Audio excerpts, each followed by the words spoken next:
Welcome to another amazing episode of Growing Dentist live show. Today I'm super excited to have Laura, the founder of frontofficerocks.com, and we are going to be talking about first impressions and asking for reviews.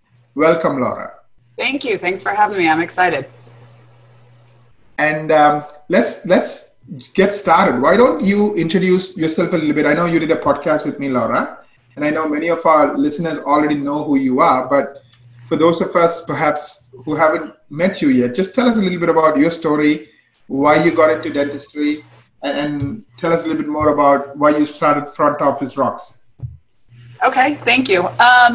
So I'm an office manager. I am married to a dentist. He went to University of Maryland Dental School, graduated in '99. I have my background in human resources, organizational development, sales training, the business side. And in 2002, my husband decided to open a scratch practice and asked me to be his office manager. So much like many of us in the dental field, it's not like I grew up as a kid thinking, I want to grow up and be a dental office manager. I kind of was thrown into the business and had to learn it. There wasn't a lot of, how do I run a dental office training out there? So we opened a scratch practice in 2003 outside of Baltimore, Maryland, and figured it out, grew practice. We were in network, ended up going fee for service over time, getting out of networks.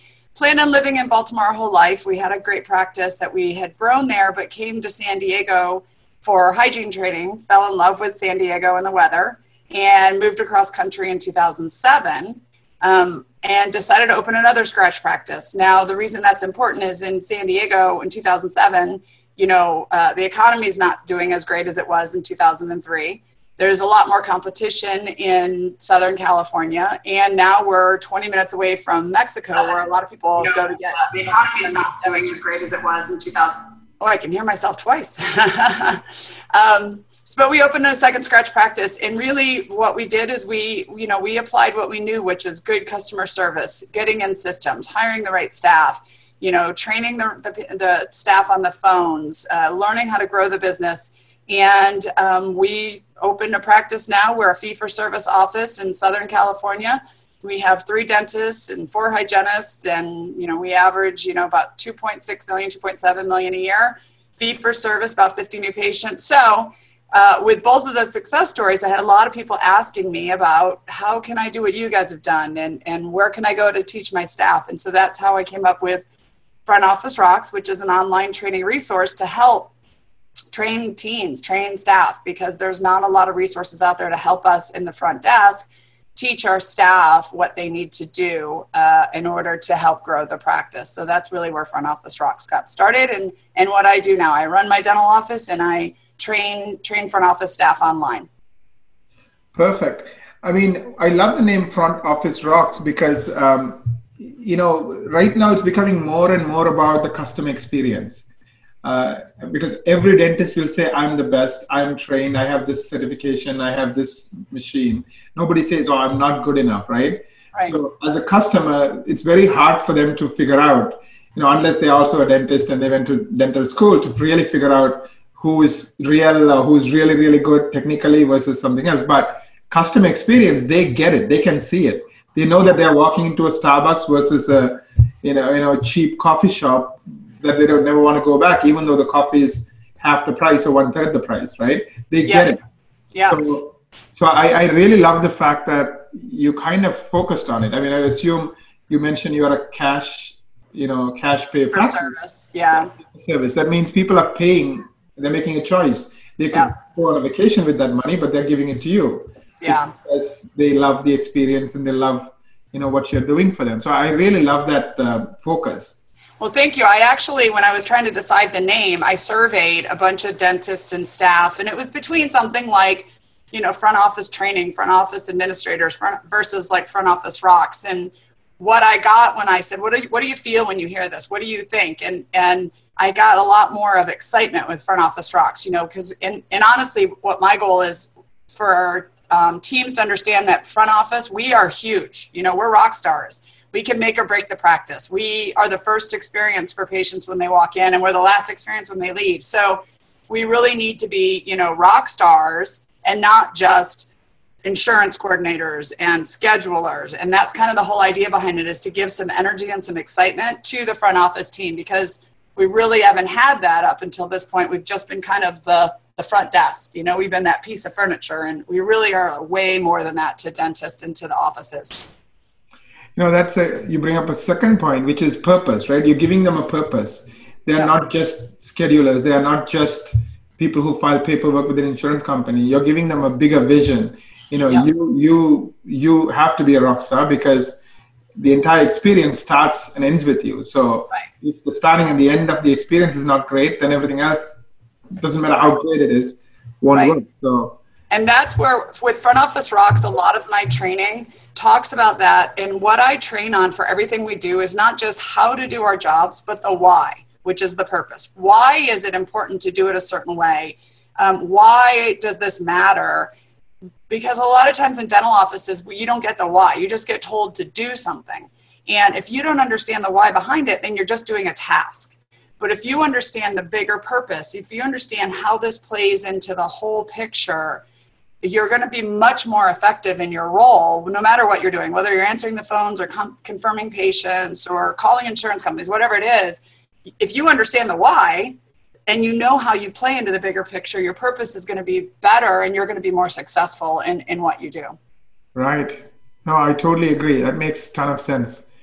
Let's jump in. I know you were kind enough to kind of, agree to talk about a particular topic. And we talked about two things. One is the front office experience and how to answer the phone. And then we're going to talk about how to get more reviews. So, can we jump in? I know we're going to spend 25 minutes talking about the phone call and the experience. I'm sure a lot of people are, they want to learn from you. They want to, pick your brain, so to speak.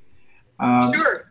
So one of the things that I talk about that's huge, and this is where a lot of front office training starts, not just with Front Office Rocks, but it's about the telephone, because the telephone is the first impression. I mean, honestly, marketing is the first impression, but the first human impression that a patient's going to get from our office. And I tend to talk about the most important piece of technology in your dental office is the phone. Now, my dentist, my husband would say it's the CEREC or the intraoral camera, but if we're not handling the phones well, we're not getting a lot of people in the back to do the CEREC. So we have to understand that that phone is so important. And I think that when you go to training and you hear people talk about it, it makes sense. But like that picture that I just showed, or that you just showed on the first page, it sounds great when there's nothing else going on, but that's what it's like at the front desk. I mean, you're on the phone with the insurance company, and the doctor walks up and wants to know where his patient is, and the hygienist walks up and she has a question, and the assistant comes up with a new patient, and then the phone rings. And it's really hard to, yes, internally we're like, yeah, we've got to be the best on the phones. It's that first impression. But sometimes we're thinking, if one more phone rings, I'm going to strangle somebody. So I get it, because I work in an office, and I know we have 6 lines, and sometimes all 6 of them ring. So what we need to do is put in some phone call tips, some ways to kind of understand the importance. And then I like to say, fake it till we make it. I mean, sometimes you don't feel like the hotel concierge and how can I help you today? But you have to do it, no matter how crazy it is up front, because that is a potential new patient on the phone. That is your first impression. And even if it's not a new patient, it's one of your current patients, that's good customer service. There are plenty of other dentists who are trying to recruit our patients away. We need to make sure every time our patients call our office, they remember how great we are. So some of the phone call tips, if you can switch to that screen, you have to understand not to treat the phone like a nuisance. And it's little things. If you answer the phone with, doctor's office, please hold. That's going to give the impression that you're too busy, that you're rushed. If you answer the phone like, patients are going to feel that. So when that phone rings, you have to know that that's our lifeline to the outside. We spend a lot of money, energy, and effort to get that phone to ring. I mean, we spend money on marketing, and that phone call in, marketing's done its job. Now it's our job. So we can't treat the phone like a nuisance. We definitely can't have the phones being answered by an answering machine during business hours. Huge pet peeve of mine. You know, we in the dental industry, we've gotten from this idea that over lunch we put our phones on recording, or on Fridays we're not open, so we let it go to voicemail. But these are days and times that people are calling our office that want to schedule an appointment. And if you're not answering that call, they're probably just going to hang up and move on to the next dentist. And now you've lost that potential new patient. Even for your existing patients, you know, if we put our answering machines on over lunch and everybody goes to lunch at the same time, well, for somebody who works 40-hour-a-week jobs, 5 days a week, when do they handle their personal things, like, you know, paying a bill or scheduling an appointment? It's over lunch. So I'm a big person, an advocate of making sure your phones are answered at least Monday through Friday, 8 to 5. If I can get that, that's my big mission. If I can get every dental office to have their phones answered Monday through Friday, I can retire a happy person. So that's my second thing. And my third is making sure you have a backup system so your phones are always answered. You know, I know it gets crazy at the front desk, and we have patients standing in front of us and insurance claims to file, but your phones always need to be answered. So if it means training dental assistants to jump in and help, or training hygienists to jump in and help, it's just so important that patients hear a voice when they call our office, because if we don't, you know, they're going to hang up, maybe say they're going to call back later, but don't. We're missing that opportunity of getting that patient scheduled. Now, like I said, I know what it's like at the front desk. It can get insane. But when we answer that phone, we need that person on the other end of the phone to feel like they're important to us. So the best way to do it, even if you feel like you're going to pull your hair out and strangle yourself if the phone rings, is to slow down, stop what you're doing, take a deep breath, because as you can see, I talk fast. So if I answer the phone fast, people are going to think I'm hurried. So take a deep breath and smile. And what that does is it gets you to slow down. It gets you to focus on this person on the other end of the phone. And that smile, people can feel a smile through the phone.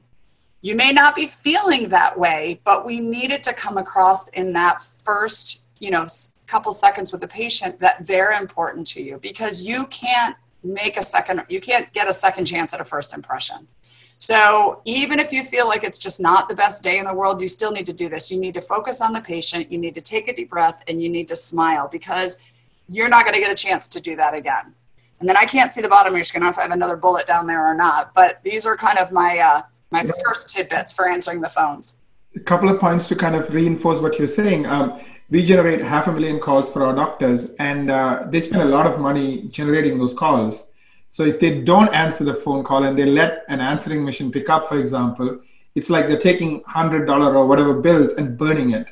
Yep. Because the old days, people were willing to leave a voicemail and get back. We know now 90% of the patients, especially new patients, they will not leave a voicemail.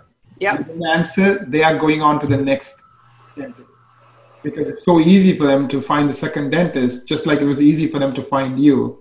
Right. Research and so forth, right? So it's really important you answer the phone. And the second point I have to also emphasize is there's so much corporate dentistry, and where it's about price and convenience and so forth. If you are like a practice, with one or two dentists, you have to differentiate. And one of the best ways to do that is through their experience. When you treat that person like a human being, when you show them that you care, that, like you said, they are your focus at that moment, it makes a huge difference. Mm-hmm. Because then you stand out, like everywhere else, they call a bank and they're talking to a computer, or you're talking to this person overseas and who doesn't know you, and they ask you 300 questions before they will even start helping you. Right. You start focusing on them. So I really love the points you're making. I love the way you talked about, having that smile. I can almost feel it, because you're right. Like, it's like you want to pull your hair out because so many things are going on, but just slow down and just focus on that call. So that's great. Another thing, I'm sure your clients are doing this. Some of our clients have two numbers, one for new calls and one for existing patients. Mm-hmm. And the new calls come in with a different dial tone or something. And so they know it's a really important call, new patient call. So they treat it with extra care. Doesn't mean that they don't treat the other calls with extra care, but they know that they work so hard to make that new patient to call them. So now they treat it like a VVIP. Yeah, and I've been back and forth on that because I've talked to a lot of staff about, it's crazy at the front desk. So sometimes we have to make judgment calls on how we're going to handle what we're doing.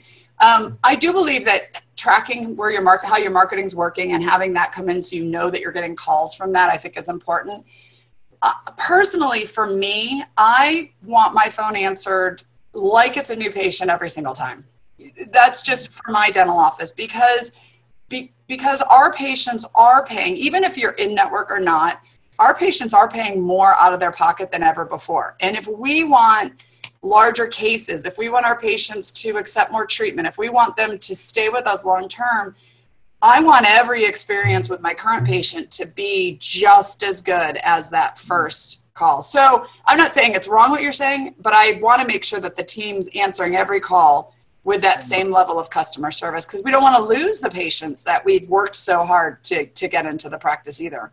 Yeah, that's an excellent point. But I do sometimes talk to clients who say things like, well, I get so many calls from marketing companies or people trying to sell me stuff.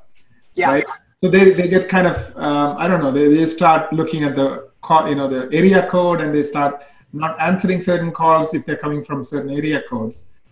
So this was kind of a way to screen and say, okay, if they're calling from this number, they Sure. probably are a new patient. So kind of giving them that confidence. But I totally agree with you 100%, which is you don't want to treat your existing patients like they're second-class citizens.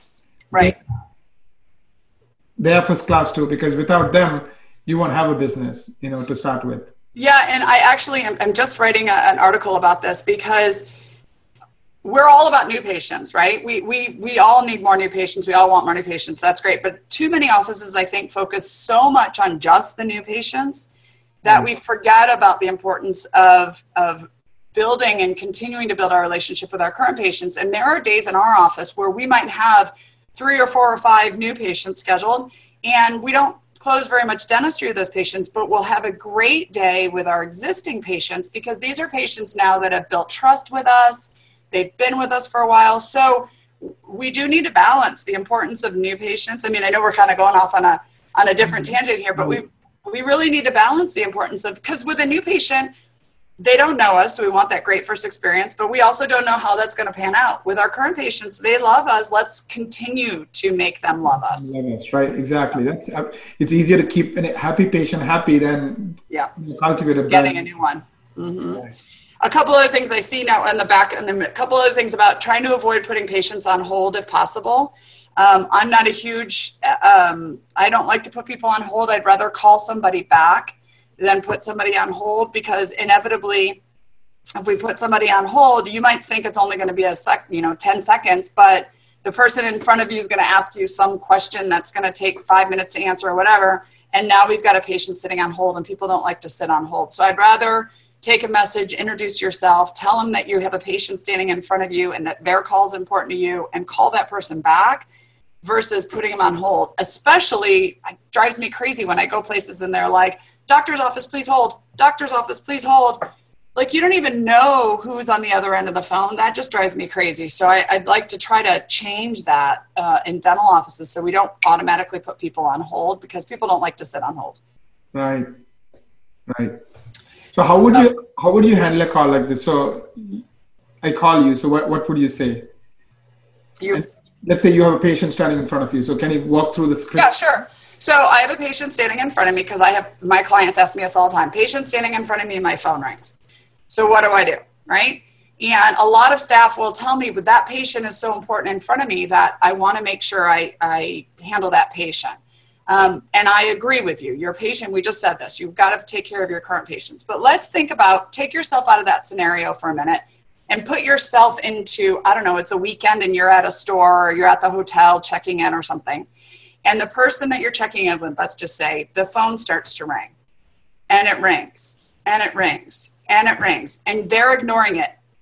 Doesn't that pretty much start to give you, like, why aren't you answering the phone? Like, the phone's ringing. Like, did you want me to get it? Like, it's annoying to the customer. So as the patient perspective, if I'm standing in front of staff and the phone's ringing and they're ignoring it, okay, because we're doing this, I'm probably noticing that phone's getting ignored. Now, what happens is the patient now leaves, right? You check the patient out, they're gone.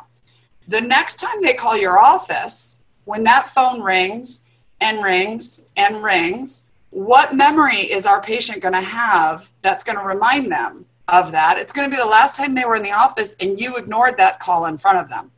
So now our patients who are out calling our office are thinking, well, they're just ignoring my call, right? I don't want my patients to think that. So what I would rather do is if a patient's standing in front of me, I'm going to say, would you mind 1 second if I just grab this call? Now, 95%, 97% of your patients would say, no, no, no, go ahead, right? When most people would say, no, please go ahead, right? You may have that, I like to call him the Joe the jerk patient who's going to be like, no, I need to get out of here or whatever. And then you got to, maybe ignore the call then. But most of the time, the patients are going to say, no, please go ahead.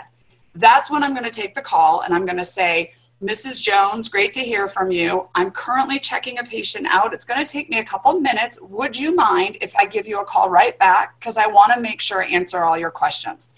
My name is Laura. I'll give you a call back in 5 minutes. Thanks for letting me. And I'd rather do that than put the patient on hold or ignore the call. And then make sure you call the patient back. As soon as you're done, you call the patient back. Now, you can't do this over and over and over again while you're checking a patient out. So then that's where the backup system has to. So like if I know the phones are ringing, now I'm checking a patient out and the rest of the staff needs to go, oh, she needs some help. Like I'll grab the calls, so that's where the team comes in. But I think once, maybe twice during a checkout, as long as you're just putting them on, you're taking a message, patients aren't going to be upset by that. And I'd rather do that than ignore the phone ringing altogether. Because you don't want that going to the voicemail. No way. Exactly. So this slide here is if you've got people listening that answer the phones, we get typically 1 of 2 or 3 questions when people call our office. They typically ask, do you take my insurance? How much is something? Or do you have weekend or night hours? That's pretty much what patients ask when they call our office. Now, the reason they're asking these questions is because they really only know their pocketbook and their insurance book. That's what they know. They know they should go to somebody who takes their insurance and they don't want to spend a lot of money or take time off of work. So they ask one of those questions. What they really should be asking is, how good is your doctor? How much CE have they taken? Is there any lawsuits against them? But they don't know that, right? So patients call our office and they ask us like, do you take my insurance? And we get very like, all our patients are shoppers or all our patients are insurance driven. We just need to understand that's all our patients know. They don't know to ask anything else. And if we answer no to their questions, think about it. If you were to call and ask me a question and I answer it with no and you're expecting a yes, you want to hang up, right? Like I expected to hear yes, I heard no. So thank you very much. I'll call back, and they hang up. So we can't really answer no to these questions because once we do, we've cut that chance of really getting to know the patient on the phone because we've said no to a question they expected yes to. So we want to make sure that we answer yes to any questions that patients ask. So when they ask something like, do you take my insurance? It's yes, we work with your insurance. Let me ask you a few questions and I'll explain. And the idea behind that is you've answered them yes, and now you're going to get them talking about themselves. Why are they calling? How did they hear about us? If you answer no, you never get that chance. So the reason that you're saying yes or something positive is to take control of the call. Then we can find out why the patient's calling, and then we can handle the specific question. Are you in network for my insurance, or whatever the question is? But if we don't give the opportunity to get the patient talking, we never get that chance. Another example is, do you take, are you open on the weekends? Okay, we're not in my office open on weekends. However, if somebody calls in and they need 8 veneers and they're trying to go to a wedding next month and they can only come in on a Saturday and pay cash, my husband's going to work on a Saturday, right? So what we would do is, yes, in certain circumstances we are. Let me ask you a few questions and I'll explain. And the whole reason we're saying yes or something positive is so now we can take control of the call. Find out who they are. Why are they calling us? What are they looking for? What's their questions? We still need to answer the question that they've asked, but I want to know the person first, because we tend to just answer their questions or go right to insurance, and we never really learned about the patient to really try to convert them to a new patient in our practice. I want to back up what you're saying real quick. Robert Cialdini is a pretty amazing guy. He wrote a book called Influence. It's one of the best sellers in business. And he's like one of the top people in when it comes to persuasion. He talks about 6 principles of influence, and he says if you use them correctly, you can improve your conversions or people saying yes 300% or more. And one of that is consistency, right? So what she's saying is that people have certain beliefs. If you go against it, you lost them right then and there. If they believe I'm a price shopper and they're asking price shopping questions and you try to not acknowledge it and accept it, or if they believe that it's about insurance and they're asking whether you take my insurance and you say, well, you say no right then and there, you lost them. Like, because, I mean, he uses some stories to make that point. Like he talks about, he sends a bunch of people to some houses and they ask, they interview them and say things like, do you believe in taking care of the environment if you can, if you're given a chance? If you're able to, and most people said yes. And then he would send somebody 3 days later and he would say, can we plant a tree in front of your house? And those people who said yes to the first question, even though it was a totally different person, it's like no connection, have now committed themselves to that idea that I take care of the environment as much as I can. Now that they've committed themselves to that idea, they want to be consistent with it. So you're absolutely right. So if they have a certain belief, don't fight it, because if you fight it, you just lost them. Like it's as good as not answering the phone. But you're right.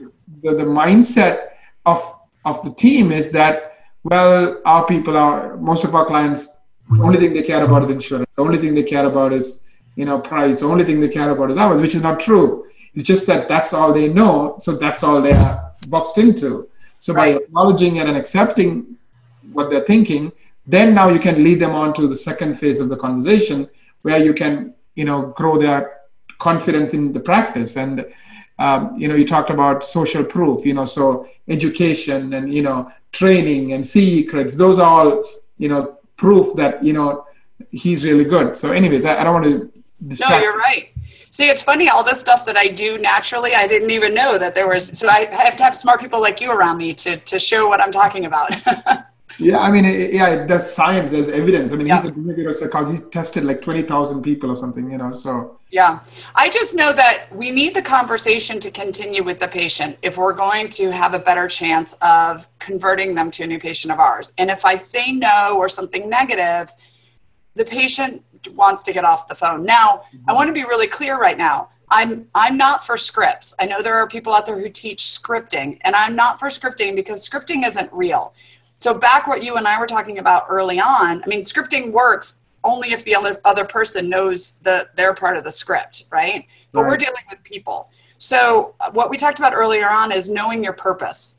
And if we understand that our purpose is to help our patients pick the best dentist possible for them, then we know when they ask questions about how much is a crown or do you take my insurance, that is not how they're going to find the best dentist possible. So if we let them run control on the call with those questions only, we're not going to be able to help these people. But if we understand our purpose is to help this patient make the decision on better reasons, like we have the best dentist in all of San Diego and you need to come to us because we have quality care, we're never going to get that chance if we don't get the person talking to us. So that's where it's important that whoever answers your phone understands purpose. Now, one of my biggest pet peeves in the dental office is we tend to try our new employees out to test them out on the phones before we've ever trained them on this. I don't want anybody answering my phone that isn't trained on answering the phones because we're spending money on marketing to get those phones to ring. And now we've got somebody who doesn't understand this concept, doesn't know us, doesn't know how to handle these questions. And like you said, it's like throwing money out the window because we haven't trained them. So we need to make sure that anybody answering your phones is trained and then let them answer your phones because it's a super important part of what we do at the front desk and that first impression for new patients. And I think you brought up a second point, which is the mindset of the team, right? So the team assumes the patients are only price shoppers or only this, only that.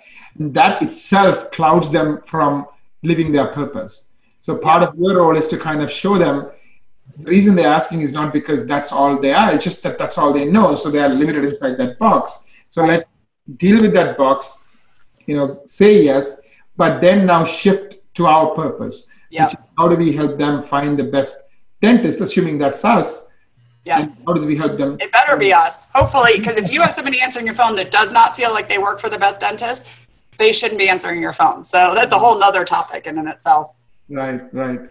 No, absolutely. I guess what I'm trying to say is you don't want people to lie. They have to believe in something, and then they have to live it. Yeah, I agree. If they don't believe in it, it's not going to go anywhere, right? So yeah. Yeah. Let me. So we talked about.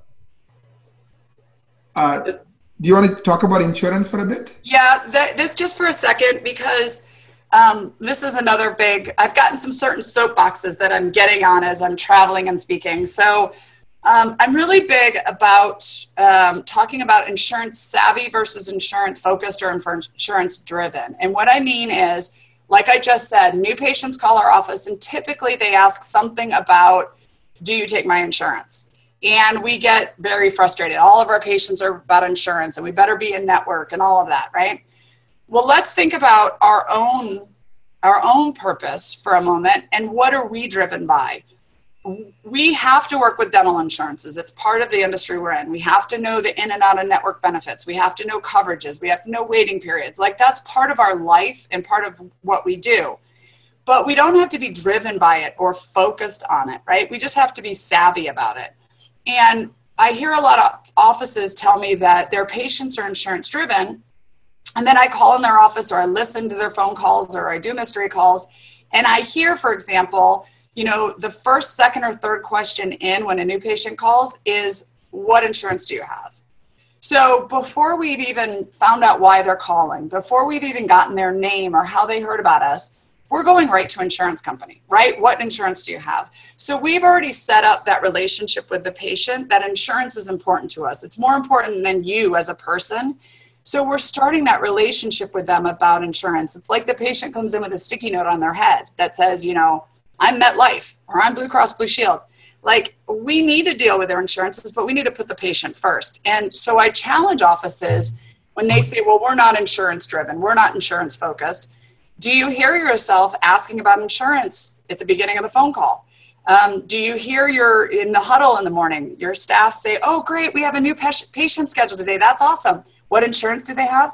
Like, that shouldn't matter. Or if you hear your doctor say, I'm going to do a treatment plan for this patient, how much do they have remaining of insurance this year?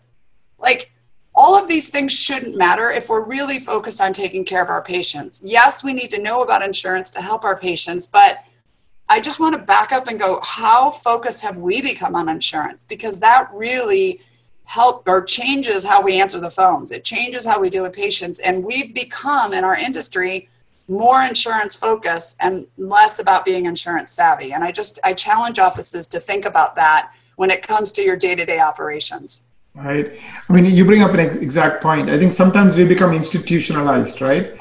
Like, if you look at kids, there are some kids who go to so much length trying to get into that Harvard or the Stanford, right? But if you look at a lot of the people who do amazing things, none of them went to Harvard or Stanford. I mean, they actually dropped out or never even went, right? But the thing is, the system is so overpowering, you forget the big picture sometimes. Yeah. You're right. You need to be aware of, going to a good school, but that's not the only way to make something of yourself in your life. I mean, you have to learn so much about teamwork and so many other things. If we are so caught up on the wrong things, we miss the big thing. It's like, well, and what I like to talk about is that, people can't believe that we're fee for service in San Diego and Southern California in this day and age. And everybody, all the dentists across the street from me are in network for all the insurances. And what I say is, what are you doing within your four walls? We can't do anything what happens outside. You can't do anything about insurance companies. They are what they are. You can't do anything about the economy and your competition, but we can change what's happening within our four walls. We can look in the mirror and say, what are we doing that might be causing the problems we're having, or what could we learn to do better so that we can improve our situation that we have in our practice? Right. Yeah, so the savvy is totally different from focus. You're saying be savvy, but don't think don't be that, frog in the wall, well, where you think that's all you can play in, you can be. Exactly. Perfect. I know we were going to talk about reviews. So Yes. let me just show you something. I know we kind of touched on it before. So I'm a big fan of Robert Cialdini. So anybody, I would strongly recommend just Google Robert Cialdini and influence of psychology, influence the psychology of persuasion. And there are tons of videos you can watch. It's 14-minute video, awesome video where he explains the 6 principles. And you can buy his book. I don't know him. I've never met him, but he's somebody I really think is an amazingly smart guy. And the book is called Psychology of Influence, and it's a great book. And then he came up with a new book called Persuasion. And so how do we use that principle to get reviews?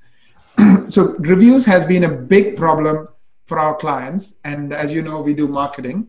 And I want to get your input, but just to set the stage. So what happens is people use review sites when they're mad.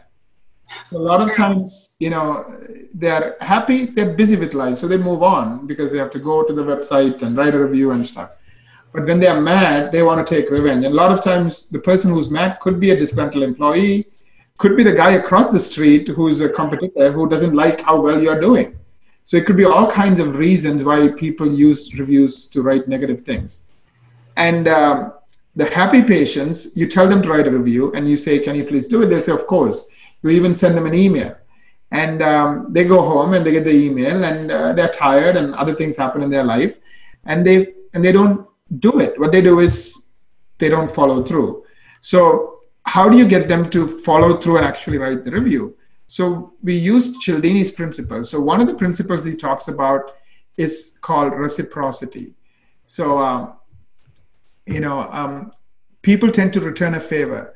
So when somebody's thanking you for something, if you ask them for something in return at that time, the chances of them being able to say no to you is very little because they're feeling a sense of appreciation. So at that moment, if you ask them for a favor, more than likely they will follow through.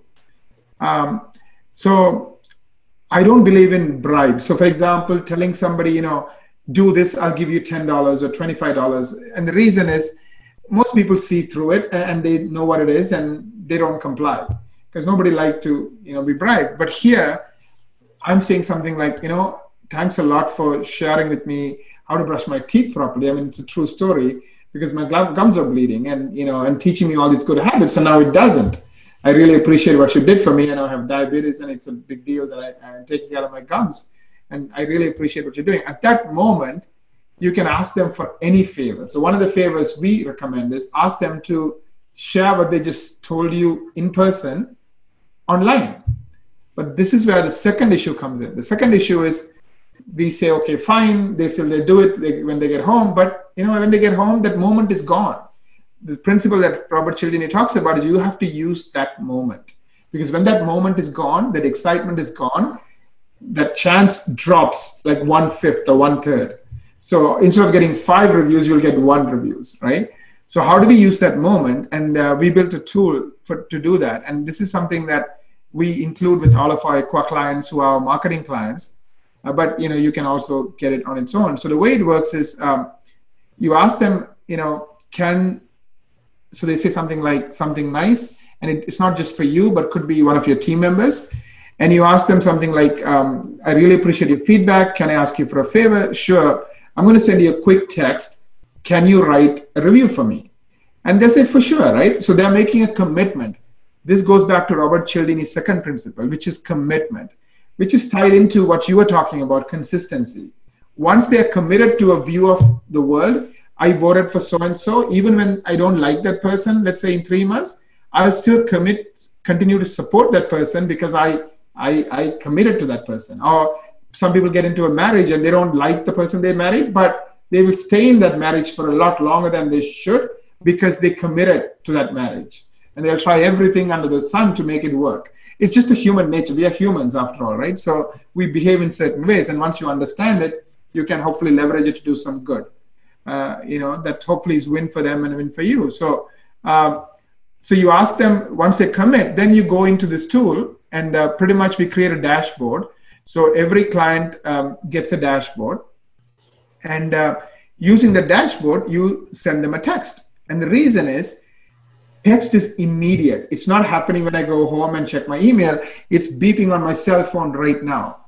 Again, we ask them to give their cell phone numbers. And the reason is because, again, they're committing, right? So now they're making a second commitment. By giving their cell phone number to you, they're again committing, I'm going to do this for you. Now, so that's the second thing they do. So we use reciprocity, we use the moment, we use commitment.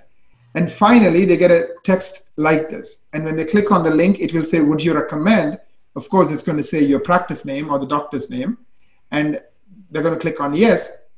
The fourth principle we use, it's nothing to do with Cialdini, we learned from Facebook. Facebook is so successful. It has 1.97 billion users because it doesn't annoy you. It only gives you what you want. It'll show you the posts you will like. It'll show you the videos you will like. It'll make it so easy for you. So the only thing you have to do is to, move your thumb like half a centimeter. Like that, right? And so once they get the text, we ask them, do you have a Yelp account? Oh, so we pick the accounts that the client cares about. So some clients will say, I want Google, Facebook, and Yelp, depending on, what's showing up when people type their practice name. So it says, do you have a Yelp account? And if they don't, we don't make them create an account because they won't do it. So why are we wasting their time? Well, it won't help us either if they're just only, did it once. Exactly. And Yelp hides reviews from new account holders. So if they only did it once, it won't help them. Do you have a Facebook account? And so forth. So when they click on yes, it goes right here. And remember, I'm on my mobile phone. That means I'm already logged into my Facebook or logged into my Google. So I don't have to even log in. So again, my life is super easy. I just click on, the number of stars I want, type in a review right then and there. And it works. So we have tried it quite a bit. We have, quite a few number of clients using it and they love it. So for the very first time, they felt they were able to use this to get reviews at 300% to 400% better than they used to in the old days, which is give a postcard or send them an email. And the other benefit is, I know there are a lot of other services like Demand Force and stuff, but the problem is they send an email at the end of the day, and those emails again go into the junk, or they don't look at it at that moment, so they don't act on it. And then because it's not on the text or not on the cell phone, what happens is people tend to write reviews on Demand Force. Now, most average users don't know what Demand Force is, so a review on Demand Force is not the same as a review on Facebook or Google or Yelp, right? So it doesn't help them as much. So it's a great way to grow your reputation online. The reason I wanted to talk to you about this is I want your take on how could you, because I've heard so many clients say, oh, I can't get reviews, I can't get reviews, I can't get reviews. So how can we use that inpatient experience, and any comments on, can we use something like this? Oh, yeah, I think it's great. I think the biggest thing, because we're actually working on this in my office right now, because I just went to a really good conference, a dental digital marketing conference. And I learned a ton because, I'm an office manager. I'm not in this area. So I think in a combination of your team, which we can talk about, has to be comfortable with asking, but then having this is an instant way for them to put it in the hands of the patient. Because if you ask them, but then you don't give them the resource to do it, I agree with you. I think they go home, they get busy. I mean, most of the time, the reason I'm doing reviews right now is because they're local businesses in my town, and I'm doing it, like you said, just because I'm hoping they'll do it when they come to my office, right? We're doing it for reciprocity. So I think it's great. I love the fact that you can send a text message and they can pick, where they want to put the review, because it's putting it to where it matters for your practice. So I think it's a really, really, really good tool that you have. Right. Thank you. Yeah. I think we have been working on this problem for 5 years, and finally we cracked it. But I think it's a combination of all these things: reciprocity, the moment, the text message, making it easy. So it's just bringing all of the things together. And then the other thing I like about this, just a side note, is that as an office manager, our team has so many things to talk about when the patient's they're in the office for 45 minutes or an hour. We got to talk to them about home care. We got to talk to them about Sonicare. We got to talk to them about their next appointment.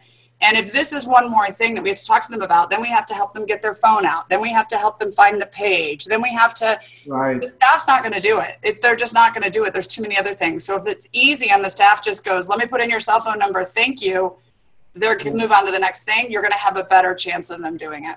Right.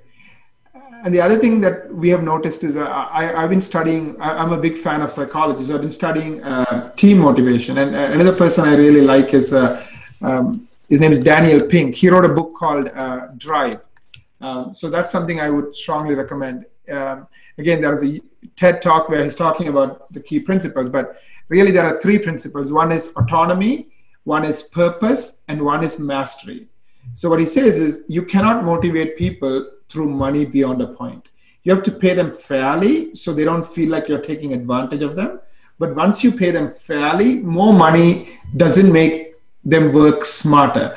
Actually, he proves that more money actually makes them become dumber. So it depends on the type of activity. So if you are asking somebody to do some manual labor, yeah, paying them more because they can lift 2 times as many bricks, yeah, they will do it. But if they have to think, if they have to use their imagination, if you have to be creative, be spontaneous, giving them more money. So he actually did some experiments, or not him, but some other people. And, they said, okay, anything creative, the more money you give, the less results they get because they're putting themselves under more pressure. So they're not being free. So I'm not saying don't pay people fairly. I'm all for paying people fairly. What I'm saying here is, how do you get your team to, do, for example, get reviews? So how do you get your team to notice that reciprocity? Right? It's not just a doctor's job or just a hygiene. It could be anybody. I could be saying something positive to the front desk person. I could be saying something positive to the hygienist. I could be saying something positive to the assistant.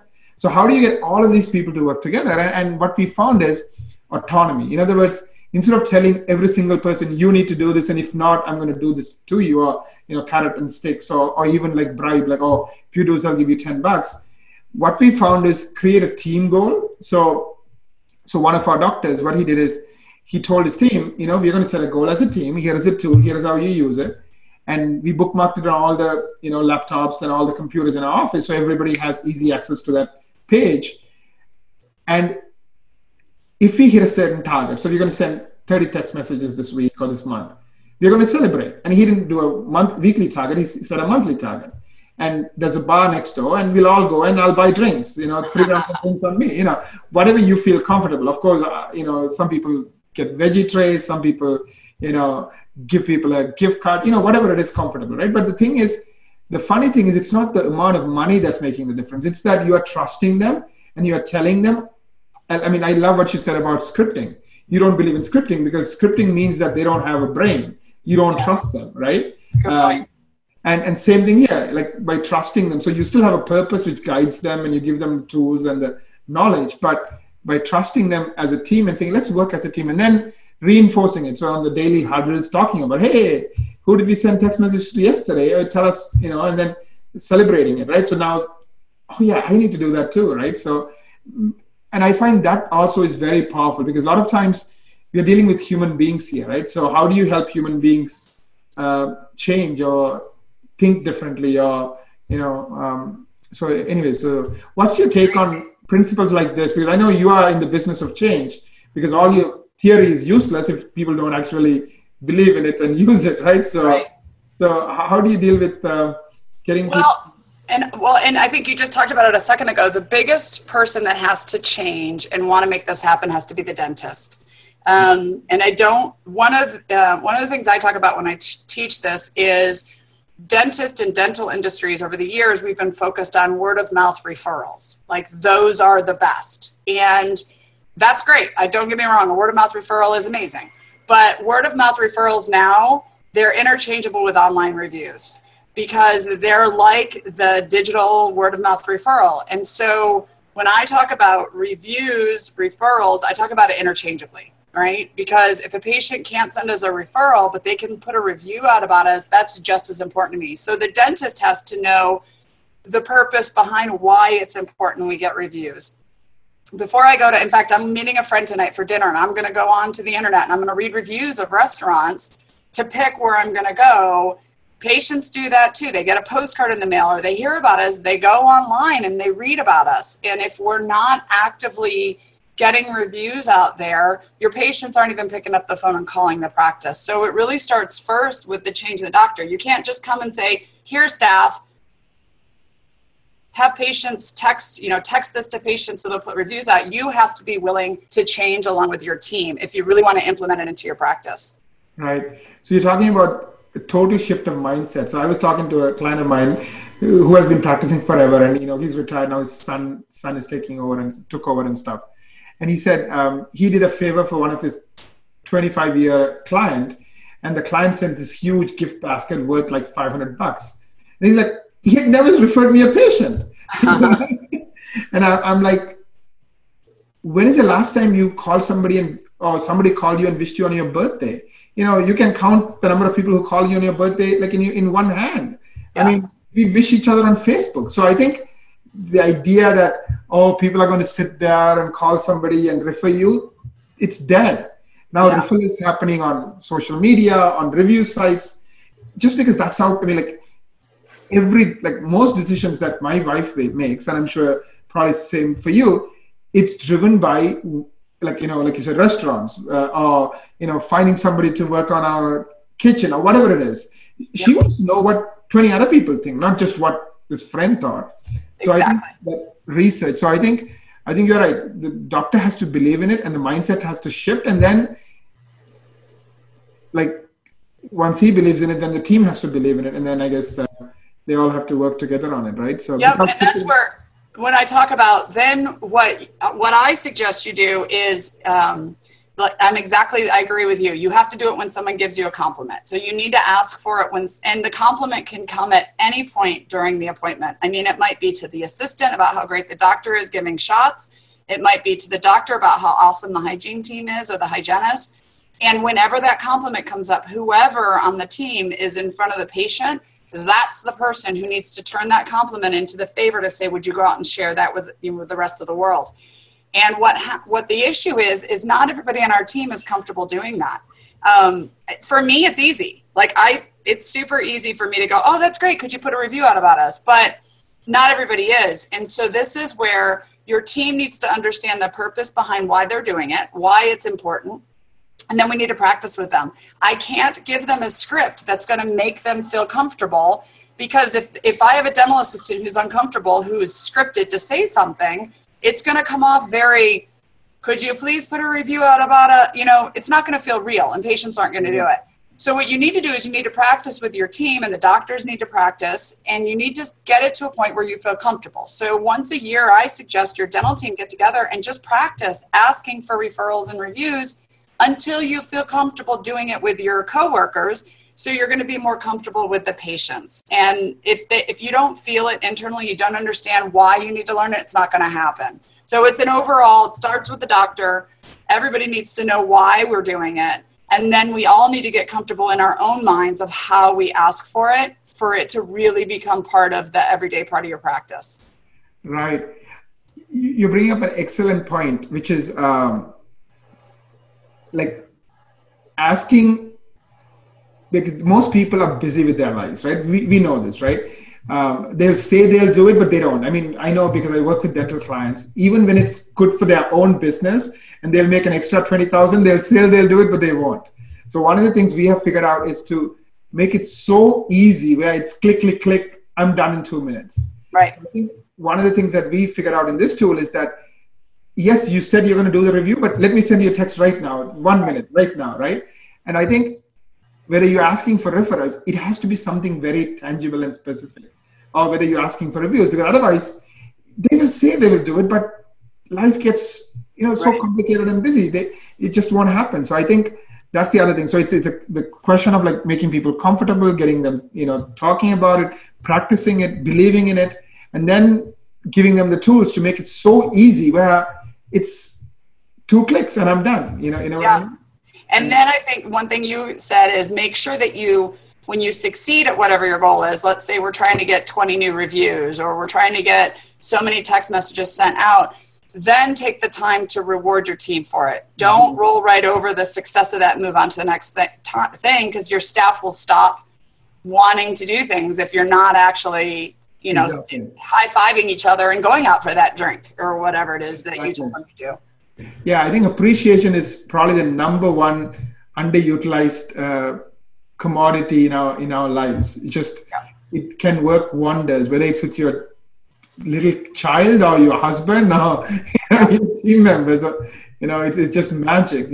And dentists, I mean, unfortunately, we weren't trained a lot of this in dental school. And so, your staff, I mean, yes, you have to pay them fair and all that, and people aren't going to work for free, but they just want to hear, good job. They just want to hear, you did a great job with that patient today, or keep it up, or whatever. And so many times we don't do that. And if we can just high five, we got people putting reviews out about us. We're all doing a great job. Good job. People will work harder for you if you do that. So I agree. Right. Yeah. Let's just jump back in. Anything else you want to cover today before we wrap up, Laura? No, I think we did. I'm going to add to my thing now. I'm going to say, make sure you practice it. Make sure you know the purpose behind asking for reviews. Make sure I have, things out around my office that reminds us. And now I'm going to add to it, make sure you have an easy way to put it in the patient's hands so they can follow through. So I love that you added that with the easy text message that you guys offer. Right. Yeah. And people can try this for free. So if anybody's interested, they could go to Grow My Reviews and, sign up, and we'll set them up to try it out. That's great. Because it works. Tell me a little bit about your business and how people can get in touch with you, Laura. I'm going to go to your website. Okay. And so my business is all online. I am not an in-office consultant. I'm available to all my clients and anybody listen to this podcast. But what I do is I do online training, online webinars, online meetings. So there's over 180 videos on my website. Everything from that first phone call to getting patients to schedule, productive scheduling, case acceptance, office manager, whatever you need to train your team on or new employees on. So it's $149 a month. You can train as many employees as you want, as many times as you want. We have webinars twice a month with employees and staff. So your team can log in and meet with me in my home office here, and I can talk about subjects and topics much like this. We have documents on the website, and then we have a Ask Laura where you can just reach right out to me. So the idea is to be a resource to help your office grow, fix what, sometimes I'm the intermediary between the dentist and the office manager trying to help them decide what the best decision is, but really to be a resource for as many dentists out there as possible to help them in all aspects of the front desk. That's awesome. How many people use your services? I know quite a few people are already using it, right? It's a ton. Yeah. I mean, when you add up all of the offices we have and all of the students, I mean, I could log on right now and probably have a couple hundred people studying and taking courses and all of that. Wow. And we're growing, by leaps and bounds, because I think so many offices and doctors feel like there's nothing out there for me. There's seminars that come to town, or I can send my staff to a course or a conference, but those are here and there.